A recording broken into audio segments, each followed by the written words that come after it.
Okay, welcome to another Patreon video. This is Tim in Tokyo. And this is Paul in New Hampshire. We decided to take a little break from the TV trivia this time, partly because I'm a little short on a new set of questions. And also last time we asked for acknowledgement that people were watching these videos, and there are people watching them. And I also said, we're willing to do Ask Us Anything videos again, too, if you ask us stuff. So Chris Kavanaugh wrote, I'd be interested in hearing about what you like and dislike about living in Japan. How long did it take to feel like you weren't merely visiting? What U.S. city compares to where you live? Big city, small town, or something in between? Okay. Well, so the first time I came to Japan was as a college student on a study tour in 1986.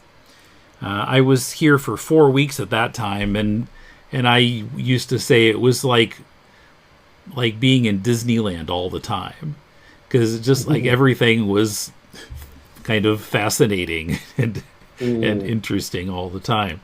And then I came back in 89 thinking I'd stay here a year or two. Didn't work out that way.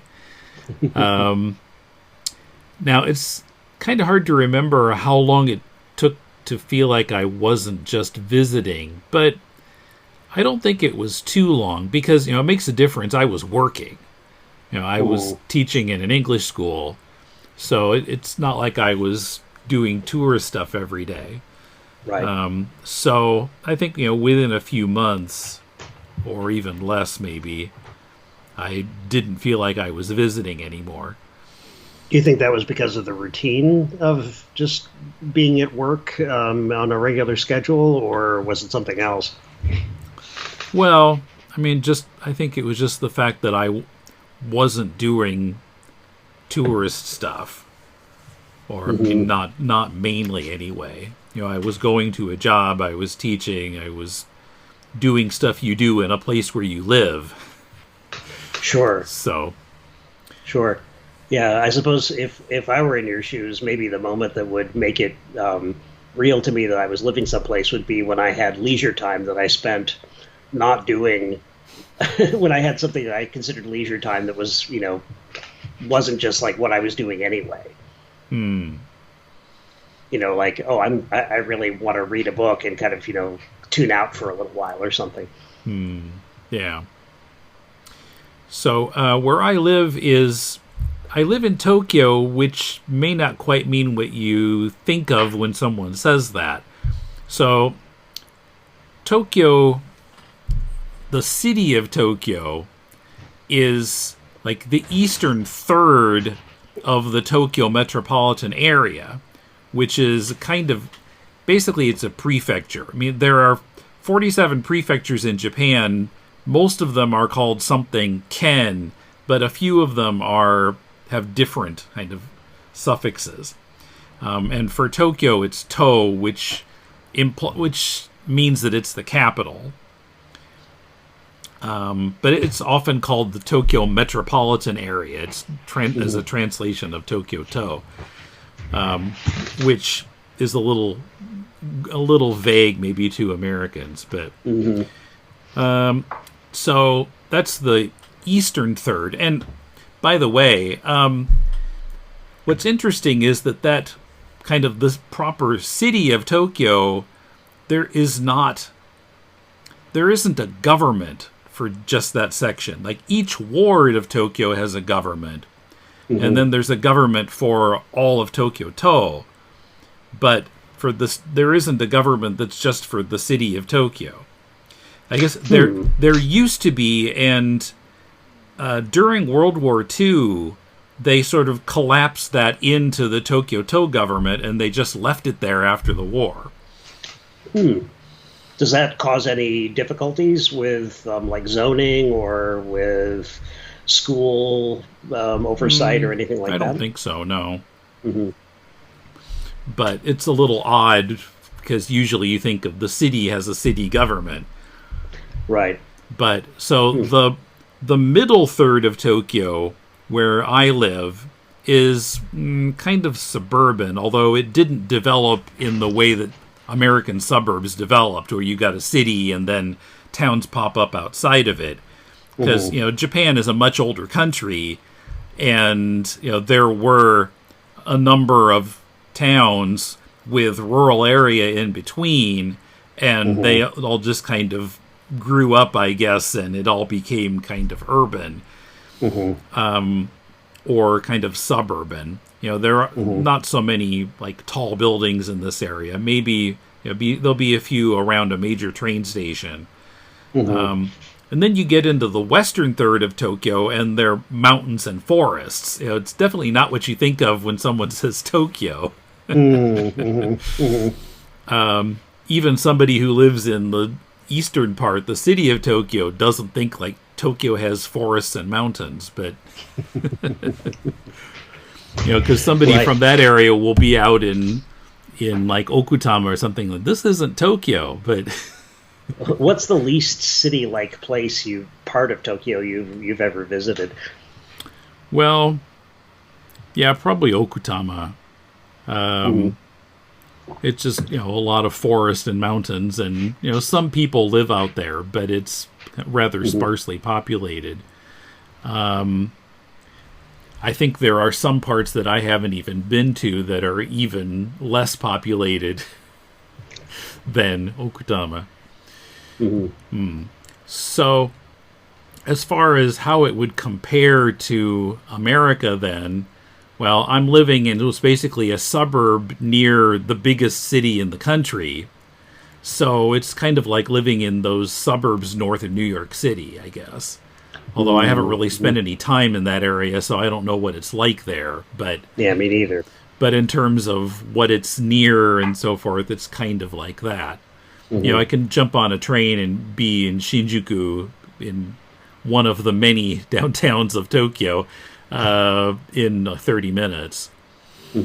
So, if you, aside from your kids aside, if you had to leave Japan, what would you miss most about just everyday life or things you really enjoy doing there? I don't know. The first thing that comes to mind is the food. And I think most Japanese people would say the same thing. That's interesting. Because, I don't know, even though, in my absence, Japanese food has become more popular or easier to find in the States, sometimes it's not really anything like actual Japanese food. Right. Yeah, and even going with you to the Japanese equivalent of Denny's was the food is pretty terrific in Japan. That is not the Japanese equivalent of Denny's in the U.S., of which there is none, as far as I know, except possibly Benihana. But I haven't been to a Benihana in ages. But a few years ago, I was with 3 of my kids in Chicago, and we went to a sushi place. And they were pointing out, like this rice is not right, or this or that is different. The wasabi doesn't taste the same, and they were maybe more sensitive to it than I am. It seemed okay to me, but I don't know. They've grown up with it, so right. One of my favorite memories of my visit with you in 2007, when I stayed for a couple of weeks, 3 weeks. When we went 3 weeks. Yeah, is when we went to the fish market. Way early in the morning, just so we could, see them like clubbing the gigantic salmon to death. Well, I don't remember that, but yeah, there's definitely walk around the fish market and yeah, it was an amazing place, and we practically got run over by forklifts about 50 times because they're just very busy getting everything ready for to sell the stuff, and there are chefs and restaurant coordinators all over the place, picking what they want to serve their patrons. And then we went to what was effectively, I think, a place where people who work at the market tend to eat. That breakfast is what I really remember. Oh yeah, breakfast, Japanese breakfast. I know there's a band called Japanese Breakfast that I don't particularly like, but every time I see their name pop up on my Sirius XM feed, I think, salmon, Yeah, salmon that was for probably the breakfast. best salmon I ever had. That was terrific. And then we went to Kabuki, I think that same Yeah. day, and I kept falling asleep because I'd been sick twice, of course, while I Well, was in we were Japan. both coughing our lungs up during that Yeah, yeah. trip. But it didn't. It didn't matter. Japanese breakfast was awesome. Yeah, so you've mentioned on To the Bat Poles that you have a new puppy. So how is that going with the crate training and everything? It's like, well, thanks for asking. Nobody asked this question, but you ask us anything, even things that you don't ask us, we'll answer them anyway. Well, we'll ask each other things then. Right. Yeah, I suppose we could do that. Well, his name is Franklin, and he will be 11 weeks old the day after tomorrow on Wednesday for us. It's the 19th today. He'll be 11 weeks old on the 21st of July. And he's great. Crate training, though, is pretty rigorous. The point of crate training is to get the dog used to being quiet and sedate when you're not able to look after him or pay attention to him. So it basically goes like this: 6 a.m. You get him up, he goes out, he does his thing. And this is partly about housebreaking as well. You play with him for a while. He eats his breakfast. You have put food and water in the crate for 20 minutes. Then pull him out about 10 minutes to 7. Hang out with him until 7:45.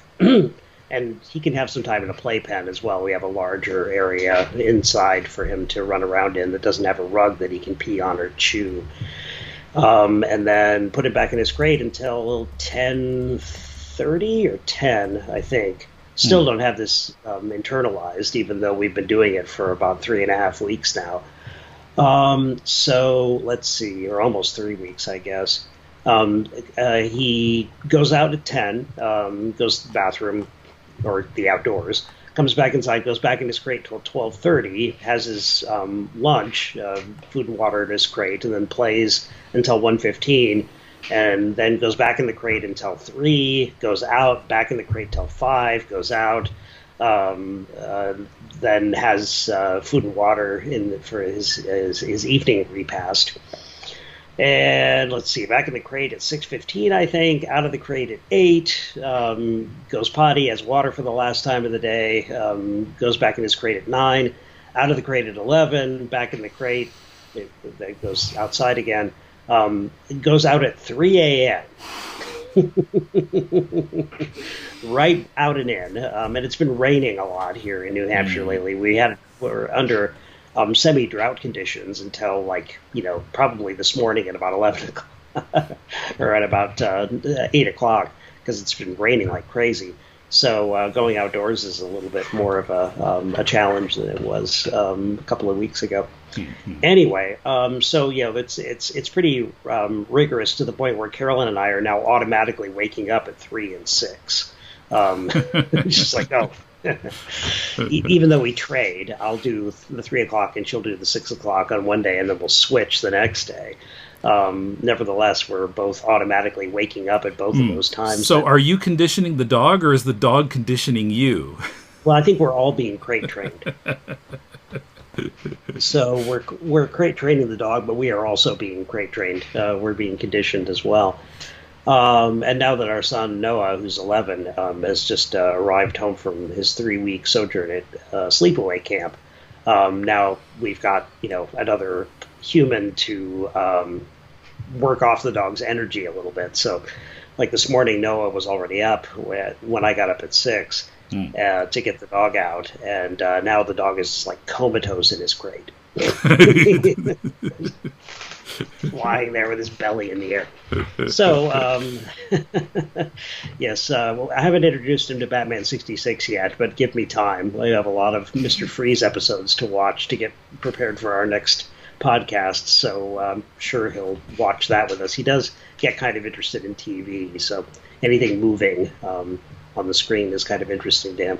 Well, heck, our other dog, who's 7, Carter, barks at cartoon sheep on TV. I mean, he'll bark at anything that even looks remotely like an animal on the television. So we used to think animals didn't see TV.